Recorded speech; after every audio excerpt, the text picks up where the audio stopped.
నమస్తే అండి. నమస్తే అండి. నిన్న మనం చూసాం. నిన్న మొన్న మొత్తం అంతా కాకినాడ అర్చకుల మీద జరిగిన వైసీపీ నాయకుడి దాడి గురించి ఆయన ఈ నిన్న పేపర్స్లోను న్యూస్ పేపర్స్లోను మీడియాలోను వచ్చిన అరాచకాలు, ఆయన చేసిన అరాచకాలన్నీ చూసుకొని మళ్ళీ నిన్న వెళ్ళి ఆ అర్చకుడిని మళ్ళీ బెదిరించారు. నువ్వు గనక ఇవన్నీ నా తప్పేం లేదని చెప్పాలి, లేదంటే మాత్రం నీ కుటుంబాన్ని అంతం చేస్తానని చెప్పి. అంటే ఇక్కడ చూడండి, వీళ్ళ గూండాయిజం ఏ విధంగా పెరిగిపోతూ ఉందో, రోజు రోజుకి పెట్టరేగిపోతున్నారు. ఏంటంటే ఇక్కడ ఆయనకి జరిగిన అన్యాయం ఆయన చెప్పుకున్నాడు. అది తెలిసి ఎంతోమంది ఆయనకు అండగా నిలబడ్డారు. అది చూసి నువ్వు మళ్ళీ నిజం చెప్తే నీ కుటుంబాన్ని లేకుండా చేస్తా అంటున్నాడు. అంటే వీడు ఎంత దిగజారిపోయాడు, ఇతను ఎంత దిగజారిపోయాడు. అక్కడ ద్వారంపూడి చంద్రశేఖర్ రెడ్డి అనే ఒక రౌడీ ఉన్నాడు, జగన్మోహన్ రెడ్డి మనిషి, గంజాయి అమ్ముకొని బతికే అతను, పోర్టులో డ్రగ్స్ అమ్ముకునే బతికే అతను ఇలాంటి వాళ్ళని పెంచి పోషిస్తున్నాడు. ప్రశాంతమైన కాకినాడలో ఎంతో ప్రశాంతంగా, గోదావరి జిల్లా వాళ్ళంటే ఎలాంటి గొడవలకు బోరు, ప్రశాంతంగా ఉంటారు అంటారు. అదేవిధంగా కాకినాడ యథానాయక తదా కేడర్ కదా, ఆ విధంగా నీచుడికి చుట్టూ నీచులే ఉంటారు కదా.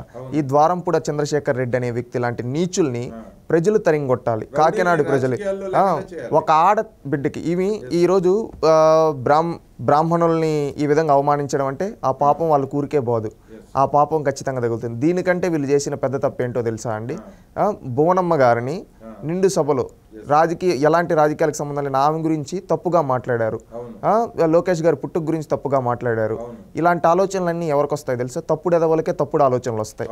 బహుశా ద్వారంపూడి చంద్రశేఖర్ రెడ్డి గారి ఆలోచనలు ఆ విధంగా ఉన్నాయంటే ఆయన గారు ఆ కేడర్కి చెందిన వాళ్ళేమో, అందుకని ఆయన తప్పుడు ఆ ఉద్దేశాలతో ఆయన ఉన్నాడు కాబట్టి ఆయనకు అలాంటి ఆలోచనలు వచ్చి వేరే వాళ్ళపైన బురద జల్లుతున్నాడని రాష్ట్రంలో ప్రజలు, కాకినాడ ప్రజలు అనుకుంటున్నారు. ముఖ్యంగా ఆ రోజు అతను ఏమైతే మాట అన్నాడు చంద్రబాబు నాయుడు గారిని, అది అతనికే వర్తిస్తుందేమో, ఎవరికి తెలుసు.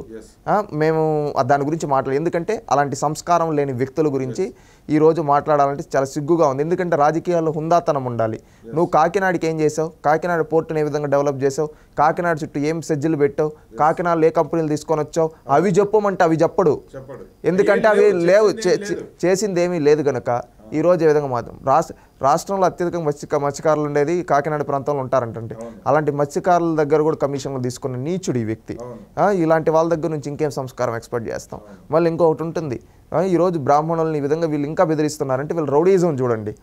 ఏంటంటే బ్రాహ్మణులు వాళ్ళు వేదం చదివిన వాళ్ళు ఎప్పుడు కానీ 10 మంది ఆనందంగా ఉండాలని దీవిస్తారు. అలాంటి దీవించే వ్యక్తులనే వీళ్ళు ఈ విధంగా బెదిరిస్తూ ఉన్నారంటే ఎలాంటి ఇంకా సామాన్య ప్రజల్ని ఏ విధంగా వండిస్తారు? రేపు ఒకవేళ పొరపాటున ఇతను శాసనసభ్యుడిగా ఏమన్నా గెలిస్తే కాకినాడలో ప్రజలను బతకనిస్తాడా? కాకినాడలో పేదల ఆస్తులు ఉంచుతాడా? దోచేస్తాడు ఈ గజ దొంగ. అందుకని చెప్పి ప్రజలందరూ ఏకతాటిపైకి వచ్చి కాకినాడలో ఈ ద్వారంపూడి చంద్రశేఖర్ రెడ్డి అనే వ్యక్తిని భూస్థాపితం, అదేవిధంగా ఈరోజు ఎవడైతే అతను అనుచరుడు పెట్టలేకపోతున్నాడో అతని పైన కూడా ఎలక్షన్ కమిషన్ చర్యలు తీసుకోవాలి. ఎందుకంటే ఈరోజు దిగ్గజారిపోయి సామాన్యుల్ని ఈ విధంగా బెదిరిస్తున్నాడంటే అతను ఏ కోవకు చెందినవాడండి? ఏ కోవకు చెందినవాడు? ఇప్పుడు అతను పూజారికి జరిగిన అన్యాయం తెలిసింది. ఆ రోజు అందరూ సేవా సంఘాలు, అనేక రాజకీయ పార్టీలు ఆయనకు అండగా నిలబడ్డాయి, ఇది తప్పు అని చెప్పి. ఎందుకంటే అతని వైపు న్యాయం ఉంది కాబట్టి అందరూ అతని వైపు నిలబడ్డారు. ఇతను తప్పు చేశాడు కాబట్టి ఈరోజు ఇప్పుడు మళ్ళీ వచ్చి బెదిరిస్తున్నాడు అంటే భయం లేకుండా, క్షమాపణ చెప్పకుండా. అటువంటి వ్యక్తికి ఏమైనా చిన్న హెచ్చరిక చెప్పగలరా మీరు మా మీడియా ద్వారా? హెచ్చరిక అంటే ఏం లేదండి, ఈ రోజు పెట్టలేకపోతూ ఉన్నాడు. రేపు గవర్నమెంట్ మారిన తర్వాత లా అండ్ ఆర్డర్ ప్రకారం వెళ్తే అతను ఎక్కడ వెళ్ళి కూర్చుంటాడు? ఖచ్చితంగా. అంటే ఇప్పుడు అతన్నేం మనం ఇది చేసేది ఉండదు, చట్టం తన పని తాను చేసుకుపోతుంది. దాని విధంగా ఆ విధంగా ఆయన చట్టం ఏం చేస్తుంది? అతను ఎత్తుకొని పోయి జైల్లో పెడుతుంది. ఏ విధంగా అంటే ప్రాంతాల, కులాల మధ్య ముఖ్యంగా చిచ్చు పెట్టినట్టు, అదేవిధంగా ఒకరిని ద్వేషించే విధంగా మాట్లాడకూడదు. ఆ విధంగా మాట్లాడుతూ ఉన్నాడు. ఒక అమాయకుడి పైన ఈ విధంగా దాడి చేసినందుకు ఖచ్చితంగా అతనికి శిక్ష పడుతుంది. అదే కాకుండా మళ్ళీ బెదిరింపులు చేస్తూ ఉన్నాడు. ఇలాంటి సంఘ విద్రోహ శక్తుల్ని అణిచివేయాలి రేపు ప్రజాప్రభుత్వం ఏర్పాటైన తర్వాతనే మేము భావిస్తూ ఉన్నాం. రాబోయే ఎన్నికల్లో ఇటువంటి అరాచక శక్తులకి సమాధి కడతారంటారు. ఖచ్చితంగా ప్రజలు సమాధి కడతారు. ఎందుకంటే ఎన్ని రోజులు వేచి చూస్తారండి? వీళ్ళు రౌడీజం రోజు రోజుకి పెరిగిపోతుంటే వీళ్ళని ఓడించకపోతే ఇంకా మనల్ని బతకనిర్రా అని ప్రజలు డిసైడ్ అయిపోయారు. వాళ్ళకి ఒక్క అవకాశం వస్తుంది 5 ఏళ్ళకి. ఆ ఒక్క దెబ్బతో ఈసారి పాతాళంలోకి తొక్కేస్తారు ఈ జగన్మోహన్ రెడ్డిని. ఓకే అండి, థ్యాంక్ యూ అండి, ధన్యవాదాలు. థ్యాంక్ యూ అండి.